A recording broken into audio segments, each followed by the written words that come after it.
MA उत्तरार्ध के सभी छात्र छात्राओं का आज की इस कक्षा में हार्दिक स्वागत है। प्यारे बच्चों, हमने 10 रूपकम की कारिका का प्रथम प्रकाश की कारिकाओं का अध्ययन कर रहे हैं। आज हम अध्ययन करेंगे चतुर्थ कारिका उद्धृत्य सारम यम अखिल निगमान नाट्य वेदम विरेंच चक्रे यस्य प्रयोगम मुनिरपि भरतः तांडवम नीलकंठ है सर्वाणि लास्यमस्य प्रतिपदम अपरम लक्ष्म कह कर्तुमिष्टे नाट्यानां किंतु किंचित प्रगुण रचनया लक्षणम संक्षिपामि। अर्थात ब्रह्मा ने यम अखिल समस्त वेदों का सार निकाल कर नाट्य वेदम, जिस नाट्य वेद की विरंची रचना की, कि उस ब्रह्मा जी ने समस्त वेदों का सार निकाल कर जिस नाट्य वेद की रचना की, मुनिरपि मुनि होकर भी भरत ने यस्य प्रयोगम चक्रे, जिसका प्रयोग किया अर्थात अभिनय किया, और नीलकंठ है शिव नीलकंठ ने सर्वाणि लास्यमस्य प्रतिपदम अपरम लक्ष्म कह कर्तुमिष्टे, नीलकंठ है तांडवम, नीलकंठ अर्थात भगवान शिव ने जिसका तांडव तथा पार्वती ने लास्य किया, सर्वाणी पार्वती ने लास्यम अस्य जिसका लास्य किया, प्रतिपदम अपरम लक्ष्म कह कर्तुमिष्टे, उस नाट्य वेद का प्रतिपद प्रत्येक अंग का लक्षण कौन कर सकता है। तथापि किसी प्रकृष्ट गुण वाली अथवा नाट्यानाम किंतु किंचित प्रगुण रचनया लक्षणम संक्षिपा में, कि प्रकृष्ट गुण वाली अथवा सरल रचना के द्वारा मैं नाट्य के कुछ लक्षणों को यहाँ पर संक्षिप्त प्रस्तुत कर रहा हूं। ऐसा कौन कह रहा है? आपके 10 रूपकमकार कौन है? 10 रूपकम किसकी रचना है? ये आप सभी बच्चों को सबसे पहले मालूम होना चाहिए कि आचार्य धनंजय की इस 10 रूपकम रचना का हम अध्ययन कर रहे हैं। और आचार्य धनंजय जी कह रहे हैं कि ब्रह्मा ने समस्त वेदों का सार निकाल कर जिस नाट्य वेद की रचना की, मुनि होकर भी भरत ने जिसका प्रयोग अभिनय किया, और शिव नीलकंठ ने जिसका तांडव तथा पार्वती ने जिसका लास्य किया, उस नाट्य वेद का प्रतिपद प्रत्येक अंग का लक्षण कौन कर सकता है। फिर भी किसी प्रकृष्ट गुण वाली अथवा सरल प्रगुण रचना के द्वारा मैं नाट्य के कुछ लक्षणों को संक्षिप्त में प्रस्तुत कर रहा हूं। यहां जिस नाट्य वेद को वेदों का सार लेकर ब्रह्मा ने रचा, जिसका अभिनय कर्ण अंगहार भरत ने किया, शिव ने तांडव उद्धृत नृत्य और पार्वती ने लास्य सुकुमार नृत्य किया, उसका पूर्ण रूप से लक्षण कौन कर सकता है। किंतु फिर भी नाट्यवेद के एक भाग 10 रूपकम का यहाँ संक्षेप में निरूपण किया जा रहा है।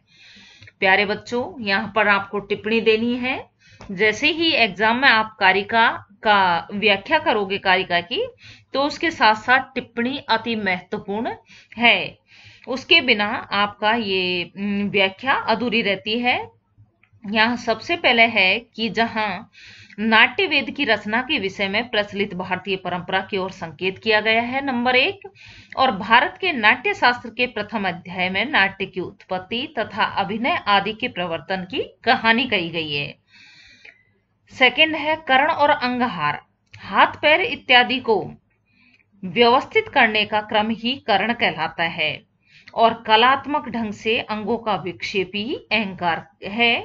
अहंकारो अंग विक्षेप है, आचार्य भरत जी ने कहा है। तो यहाँ जब इसी विषय का नाट्यवेद में विस्तृत रूप से वर्णन हो चुका है, उसके अगली कारिका हम पढ़ते हैं कि व्याकीर्ण मंद बुद्धि नाम जायते मति विभ्रमय, तस्यार्थ है तत्पदेन तेन संक्षिप्त क्रियते अंजसा, कि विस्तृत ग्रंथ में मंद बुद्धि वाले मंदबुद्धि नाम मंदबुद्धि वाले जनों को मति विभ्रम बुद्धि भ्रम हो जाता है कि इस विस्तृत ग्रंथ में जो मंदबुद्धि वाले जो भी लोग होते हैं जनों को बुद्धि भ्रम हो जाता है। तस्यार्थ है तत्पदेन तेन संक्षिप्त क्रियते अंजसा, उस नाट्य वेद का विषय अर्थ यहां संक्षिप्त करके उसी के शब्दों द्वारा सरल रीति से निरूपित किया जा रहा है। अर्थात जो बिखरी हुई तथा विस्तृत रस शास्त्र नाट्य वेद में मंदबुद्धि वाले जनों का मति मोह हो जाता है। मंदबुद्धि अर्थात हमारे जैसे सभी सामान्य लोग मंदबुद्धि हैं, जो उस क्षेत्र में हम बहुत गहराई से नहीं जानते। तो इसलिए उस नाट्यवेद का अर्थ नाट्यवेद के शब्दों के द्वारा ही संक्षिप्त करके सरल रीति से प्रतिपादित किया जा रहा है। इस प्रकार इस प्रकरण ग्रंथ का प्रयोजन है 10 रूपकों का ज्ञान। 10 रूपकों का क्या प्रयोजन होता है यह बतलाते हैं, जो कि आपको प्रश्नोत्तर जब करवाए थे शुरू में आपके, तो उसमें 10 रूपकों का ज्ञान और 10 रूपकों का क्या प्रयोजन है ये सब आप सभी बच्चों को मैंने वीडियो के माध्यम से बताया, पढ़ाया। अब अगली कारिका हम पढ़ते हैं। आनंद निश्चंदिसु रूप केसु, आनंद निश्चंदिसु रूप केसु व्युत्पत्ति मात्रम फलम अल्प बुद्धि यो अपिहिति यहां से आदि अवदाहा साधु तस्मै नमः है स्वादु परांग मुखाय। अर्थात जो अल्प बुद्धि वाला आनंद निश्चंदेसु आनंद को प्रवाहित करने वाले रूप केसु रूपकों का व्युत्पत्ति मात्रम फलम अल्प बुद्धि की व्युत्पत्ति उनके रूपकों का फल भी इतिहास आदि के समान केवल व्युत्पत्ति अर्थात धर्म आदि के ज्ञान को ही, यो अपिहिति इतिहास आदि के समान केवल व्युत्पत्ति अर्थात धर्म आदि के ज्ञान को ही, साधु तस्मै नमः स्वादु परांग मुखाय को बतलाते हैं उस रसास्वाद से विमुख जन को नमस्कार है।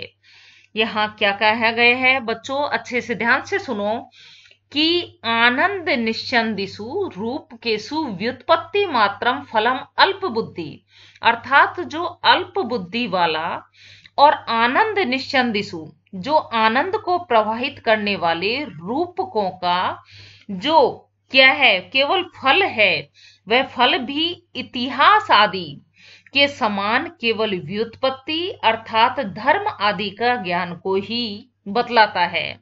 उस रसास्वाद से जो परांग मुखाय विमुख जन है उन सभी को नमस्कार।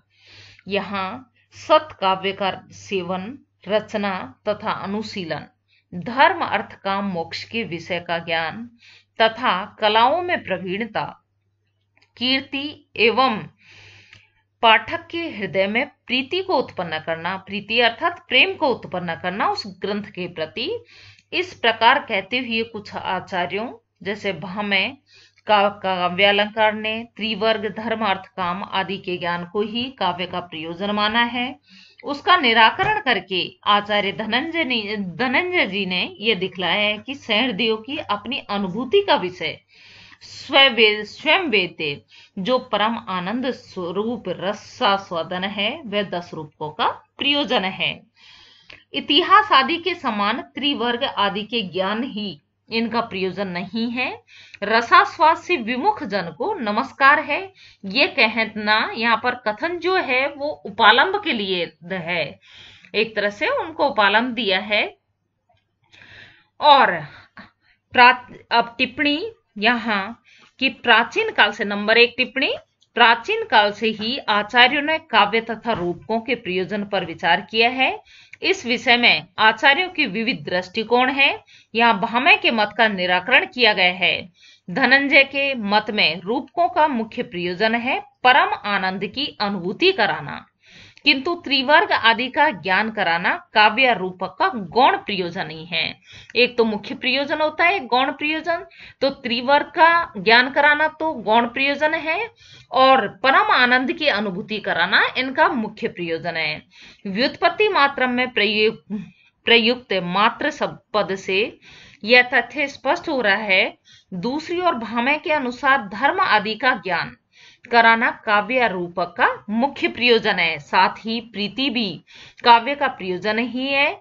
यदि प्रीति का अभिप्राय आनंद लिया जाता है तो भामह के अनुसार आनंदानुभूति भी काव्य का प्रयोजन होगा, चाहे वह गौणी हो। धनंजय ने भामह को स्वादुपरांगमुख कहते हुए जो उन पर आक्षेप किया है, इसका तात्पर्य है कि धनंजय के अनुसार परम आनंद की प्राप्ति ही काव्य का मुख्य प्रयोजन है। नंबर 2, द्वितीय टिप्पणी है कि इस प्रकार ग्रंथकार ने अनुबंध चतुष्टय का संक्षेप में निरूपण किया है। अनुबंध चतुष्टय होता है विषय, अधिकारी, संबंध और प्रयोजन। इस ग्रंथ का विषय 10 रूपक है। 10 रूपकों के ज्ञान का इच्छुक जन इसका अधिकारी है। विषय और प्रकरण ग्रंथ का प्रतिपाद्य प्रतिपादक भाव संबंध है, अर्थात 10 प्रकार की रूपक प्रतिपाद्य है और ग्रंथ उनका प्रतिपादक है। इस ग्रंथ की रचना का प्रयोजन है रूपकों का स्पष्ट तथा संक्षिप्त विवेचन, जिसे मंद बुद्धि वाले जन भी 10 रूपक का ज्ञान प्राप्त कर सकते हैं। पाठक की दृष्टि से इस ग्रंथ का प्रयोजन है 10 रूपक का ज्ञान। इस प्रकार अगला कारिका आती है कि नाट्य या रूपक का स्वरूप क्या है। अवस्थानुकृति नाट्यम, अर्थात अवस्था का अनुकरण नाट्य कहलाता है। नाट्य के लक्षणों को यहाँ पर संक्षिप्त कहते हुए आचार्य धनंजय जी कहते हैं कि अवस्था का अनुकरण ही नाट्य कहलाता है। तो काव्य में वर्णित नायक की धीरोदात्त आदि अवस्थाओं का अनुकरण अर्थात 4 प्रकार के अभिनय द्वारा अनुकार्य के साथ एक रूपता प्राप्त कर लेना ही नाट्य है।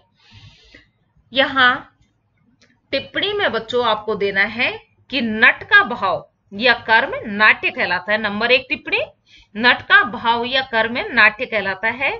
वह कर्म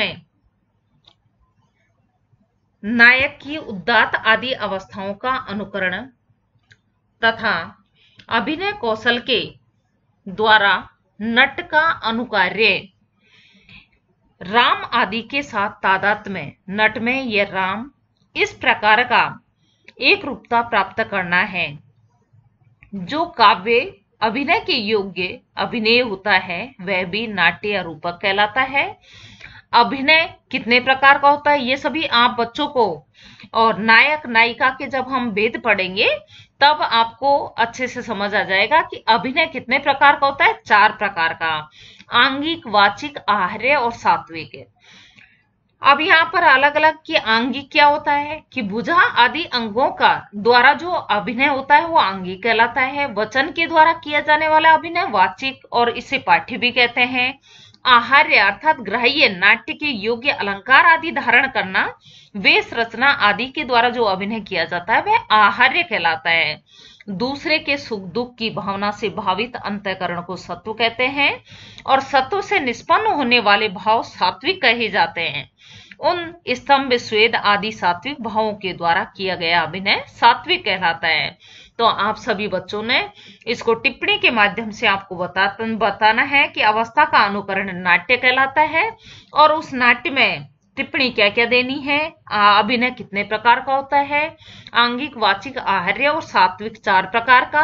और आंगिक किसे कहते हैं, वाचिक, आहार्य, सात्विक किसे कहते हैं, ये सभी आप सभी बच्चों ने अभी समझा। प्यारे बच्चों, आज हम इतना ही पढ़ते हैं। अब कल हम नेक्स्ट अगली कारिका पढ़ेंगे और आज के लिए धन्यवाद।